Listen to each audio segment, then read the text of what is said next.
दोस्तों जैसा कि आपने थंबनेल देखा, अब अपना प्यारा भारत वर्ल्ड का third largest solar power generator बन चुका है। इस स्थान पर पहले जापान था, जापान को हमने पीछे कर दिया है। अभी ठीक 3 महीने पहले ही एक रिपोर्ट आई थी, 2022-23 में हमने 4.4 मिलियन गाड़ियों को बेचा था और इसी के साथ हमने जापान को पीछे किया था और वर्ल्ड की थर्ड लार्जेस्ट ऑटो मार्केट बन गए थे। और अब एक और सेक्टर में हमने जापान को पीछे कर दिया है। हम दुनिया में वर्ल्ड का तीसरा सबसे बड़ा सोलर पावर जनरेट करने वाले कंट्री बन चुके हैं। इस मामले में भी हमने जापान को पीछे किया है। तो बहुत कुछ जानने को मिलेगा आपको इस वीडियो में कि हमने इसको कैसे किया, आखिर हम हर साल कितने गीगावाट के सोलर पावर को जनरेट कर रहे हैं, 2014 से पहले हम कितने सोलर पावर को जनरेट करते थे, आज से 5-6 साल पहले हमारा कौन सा रैंक था, हमसे आगे जो भी कंट्री है उनको पीछे करने के लिए भारत सरकार कैसी तैयारी कर रही है, कब तक और कैसे हम उन कंट्रियों को भी पीछे करेंगे। चलिए समझते हैं पूरा अपडेट क्या है।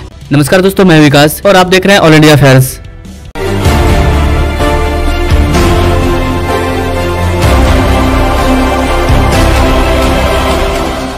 दोस्तों सोलर पावर जनरेट करने के मामले में चाइना नंबर 1 पर है, अमेरिका दूसरे नंबर पर है और तीसरे नंबर पर जापान था, लेकिन अब अपना प्यारा भारत इस नंबर पर आ चुका है। द प्रिंट की आप ये आर्टिकल देख पाओगे, India's become world's third largest solar power generator overtake Japan. यहाँ पर थोड़ा सा गौर करने वाला चीज ये है कि हम लोग सोलर पावर के जनरेटर के मामले में दुनिया की थर्ड लार्जेस्ट कंट्री बने हैं, न कि सोलर पावर कैपेसिटी की। सोलर पावर कैपेसिटी अलग है, उसमें हम किसी कंट्री से आगे भी हो सकते हैं, पीछे भी हो सकते हैं। यहाँ पर उसकी डाटा की बात नहीं हो रही है। हर साल कौन सा कंट्री सोलर पावर से कितना एनर्जी को प्रोड्यूस कर रहा है, उस मामले में हम लोग जापान को पीछे छोड़ चुके हैं और तीसरे नंबर पर आ चुके हैं। ये हमारे लिए और ज्यादा इंटरेस्टिंग इसलिए हो जाता है क्योंकि जब वर्तमान गवर्नमेंट 2014 में आई थी तो गवर्नमेंट के आने के बाद 2015 में सोलर पावर जनरेटर के मामले में हम लोग 9 नंबर पर थे, यानी कि हम लोग टॉप 9 में थे। और इस वाले रिपोर्ट के आने के बाद अब हम लोग टॉप 3 में आ चुके हैं। तो अब देख सकते हैं कि हम लोग 9 साल में 9 नंबर से 3 नंबर पर आ गए। केवल 2023 में हम लोगों ने 18+ टेरावाट आवर की इलेक्ट्रिसिटी को जनरेट किया था, यानी कि 18,000 गीगावाट। ये सब हुआ कैसे? क्योंकि भारत सरकार रिन्यूएबल एनर्जी पर काफी ज्यादा फोकस कर रही है। हमारा एनर्जी डिमांड लगातार बढ़ते जा रहा है और इस डिमांड को पूरा करने के लिए हम लोग फॉसिल फ्यूल की ओर डिपेंड नहीं हो रहे हैं, बल्कि फॉसिल फ्यूल से अपनी डिपेंडेंसी को कम कर रहे हैं और रिन्यूएबल एनर्जी की तरफ भाग रहे हैं। और इस मामले में हम लोग दुनिया की तीसरी सबसे बड़ी कंट्री बन चुके हैं, जबकि हम डेवलप कंट्री भी नहीं है, हम एक डेवलपिंग कंट्री है।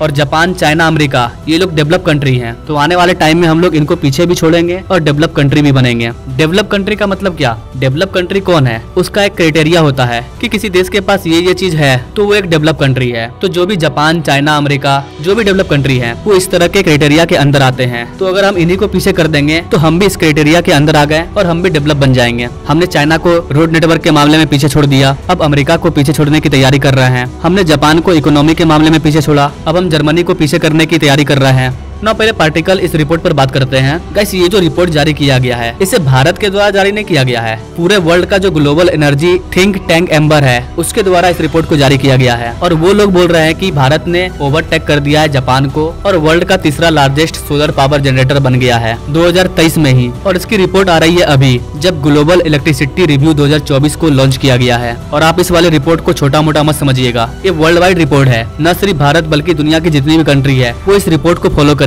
आप इसके वेबसाइट पर जाकर के चेक भी कर सकते हो। इस ऑर्गेनाइजेशन के द्वारा 215 कंट्री के हिस्टोरिक डाटा को पब्लिश किया है। जब आप रिपोर्ट को देखिएगा तो कितना आपको खुशी मिलेगा कि 215 कंट्री के लिस्ट में हम लोग तीसरे नंबर पर हैं, टॉप 3 के अंदर हैं। ये हमारे लिए कितनी बड़ी बात है इसका अंदाजा आप उस बच्चे से जाकर के पूछिए जिसके क्लास में 215 स्टूडेंट हो और उन 215 स्टूडेंट को हराते हुए जब वो टॉप 3 में आता है तो उसकी क्या खुशी होगी, उस खुशी को वही बच्चा बता सकता है। ठीक वैसा ही भारत के साथ हुआ है। जो लोग भारत से प्यार करते हैं, भारत को डेवलप होते हुए देखना चाहते हैं, वो लोग बताएंगे कि ये हमारे लिए कितनी अच्छी न्यूज है।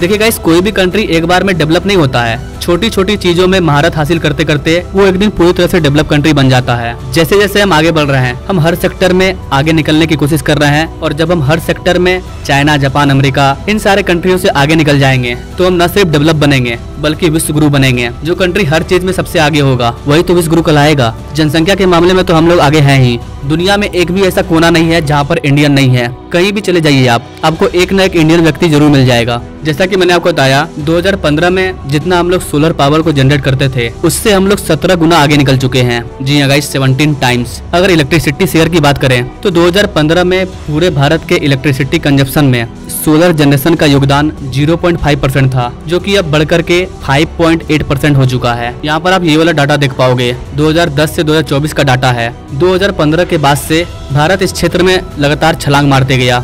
16, 17, 18, 19, 20 कहीं पर भी कमी नहीं हुई है। कोविड-19 में भी इसमें कमी नहीं आई थी। हम लगातार ग्रो करते चले गए हैं और 2024 में काफी आगे निकल चुके हैं। अब आप में से कुछ लोगों का सवाल होगा कि ऐसा हो कैसे रहा है, सरकार ने इसके लिए क्या किया और आगे सरकार क्या करने वाली है। गाइस, भारत में जो भी ग्रोथ देखने को मिल रहा है उसमें हमारी गवर्नमेंट की कई तपस्या होती है, एक हार्ड वर्क होता है, तब जाकर के इस तरह का वर्ल्ड फाड़ू रिजल्ट देखने को मिलता है। अब भारत छोटा मोटा काम करता ही नहीं है, जो करना है वर्ल्ड में नंबर 1 करेंगे। टॉप 3 से बाहर नहीं जाना है, टॉप 3 में पहुंचेंगे, टॉप 1 को टारगेट करेंगे। और ये मैं फेक नहीं रहा हूँ, मेरे पास लाखों एग्जांपल है। भारत को स्टेडियम बनाना था, भारत ने दुनिया का सबसे बड़ा स्टेडियम बना दिया। भारत को स्टेचू बनाना था, भारत ने दुनिया का सबसे बड़ा स्टेचू बना दिया। भारत को कश्मीर में सबसे ऊंचे स्थान पर रेलवे ब्रिज बनाना था, भारत ने दुनिया का सबसे बड़ा रेलवे ब्रिज बना दिया। भारत को ऑयल रिफाइनरी बनाना था, भारत ने जामनगर में दुनिया का सबसे बड़ा ऑयल रिफाइनरी बना दिया। भारत को सोलर पार्क बनाना था, भारत ने दुनिया का सबसे बड़ा सोलर पार्क गुजरात में बना दिया। हजारों एग्जांपल है गाइस। दुनिया के सबसे ऊंचे स्थान पर ऊंचा टनल हमने बना डाला है। अब हम लोग जो भी कर रहे हैं, हमारा एक ही प्रयास है कि हम जो भी करें वर्ल्ड में नंबर 1 करें। जब भारत को आगे लेकर कहीं जाना है तो फिर लोकल ट्रेन से क्यों चलें, डायरेक्ट बुलेट ट्रेन। हाँ, जितना बड़ा टारगेट होगा उतना ज्यादा मेहनत करना होगा। अगर आपको यूपीएससी का एग्जाम निकालना है तो यूपीएससी के जैसा स्टडी भी करना होगा, बिना मेहनत का तो नहीं होने वाला है। ठीक उसी तरह प्रेजेंट गवर्नमेंट की पूरी टीम मिलकर के काम कर रही है और पूरी दुनिया में भारत का नाम हो रहा है। आप विदेश जाओ तब आपको पता चलेगा कि दुनिया इंडियन लोगों को किस नजर से देख रही है, क्या सम्मान मिल रहा है इंडियन को। ना ओवरऑल इस वाले रिपोर्ट का कंक्लूजन क्या है गाइस, इससे ये साफ क्लियर हो रहा है कि आने वाले टाइम में रिन्यूएबल एनर्जी का दौर होगा और उस दौर में हमें एनर्जी के लिए किसी और देश पर डिपेंड नहीं होना पड़ेगा। अदरवाइज अभी हम लोग एनर्जी के लिए फॉसिल फ्यूल पर डिपेंड है और जो भी फॉसिल फ्यूल पेट्रोलियम वगैरह है उनको हम दूसरे देशों से मंगाते हैं। आपको जानकर के हैरानी होगी कि हमारे प्यारे भारत में जितना भी क्रूड ऑयल फॉसिल फ्यूल का कंजप्शन होता है उसका 85% क्रूड ऑयल हम लोग दूसरे देशों से मंगवाते हैं, जिसके लिए हमें बिलियंस ऑफ डॉलर्स हर साल इन कंट्री को देना पड़ता है और हमारा फॉरेक्स रिजर्व कम हो जाता है। अगर हम फॉसिल फ्यूल के जगह पर रिन्यूएबल एनर्जी का यूज करते हैं तो हम इन कंट्रियों से अपनी डिपेंडेंसी को कम कर देंगे। क्रूड ऑयल का सारा झंझट खत्म हो जाएगा। रिन्यूएबल एनर्जी में एनर्जी प्राप्त करने का कई जरिया है। सोलर पैनल हो गया जिसमें हम लोग सूरज की रोशनी से बिजली बनाते हैं। इसके बाद हाइड्रो पावर प्लांट है जहाँ पर हम पानी से बिजली को बनाते हैं। इसके अलावा हम लोग न्यूक्लियर पावर प्लांट पे भी काम कर रहे हैं, वो भी एक तरह का रिन्यूएबल एनर्जी है जो कि कभी खत्म नहीं होने वाला है। इसके अलावा हम लोग विंड टरबाइन पर भी काम कर रहे हैं जिसमें हम लोग हवा से एनर्जी का प्रोडक्शन करेंगे। आज के टाइम में जो भी गाड़ी वगैरह चल रहा है उसके लिए हमें डीजल चाहिए, पेट्रोल चाहिए, लेकिन आने वाले टाइम में हम लोग यातायात के साधन का इलेक्ट्रिफिकेशन करने वाले हैं। इलेक्ट्रिक व्हीकल चलेगा जिसमें डीजल और पेट्रोल का यूज नहीं होगा, तो हमारा डीजल पेट्रोल का खपत कम हो जाएगा। वैसे आप अपने प्यारे भारत के इस ग्रोथ के बारे में क्या कहना चाहेंगे? क्या अपना प्यारा भारत सही दिशा में काम कर रहा है? क्या अगर हम ऐसे ही ग्रोथ करते रहें तो हम आने वाले 2047 तक एक डेवलप कंट्री बन पाएंगे? क्या सोचते हैं गाइस? आप इस चीज के बारे में कमेंट जरूर करें और ऐसे ही लेटेस्ट अपडेट के बारे में जानने के लिए हमारे चैनल से जो जुड़े। और थैंक्स फॉर वाचिंग। मिलते हैं वीडियो में एक नई जानकारी के साथ, तब तक के लिए जय हिंद।